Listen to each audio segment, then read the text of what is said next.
For having me. I want to take a little different approach today. I know this is an emotionally charged topic, but one thing I haven't heard actually discussed is the actual law that governs this topic. So I'm going to read from it now. Title 16, Chapter 12, Section 103, Georgia law.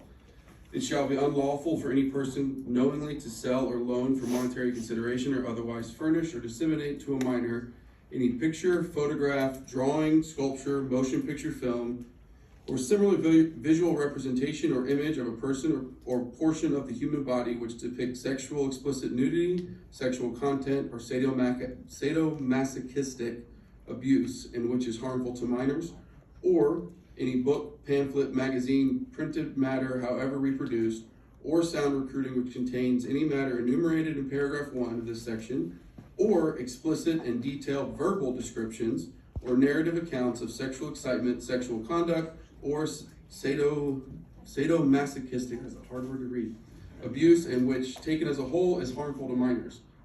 So that's the laws on obscenity in Georgia.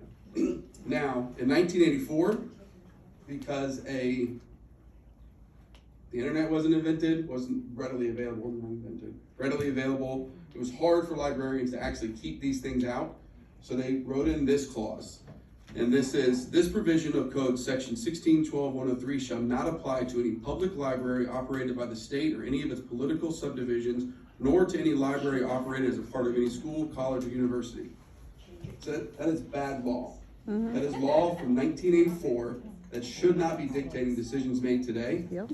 The law that dictates obscenity is what eventually will be the law again for public schools. Now that this is a known issue and people are aware of these library exemptions, you can bank that that's going to go away. My recommendation would be to do a full audit based on the obscenities clause, not the library exemptions clause. Because expect that people will eventually be punished for disseminating these books. These books all fall under that category, and they all should not be distributed to minors, and people who distribute to minors should be going to jail.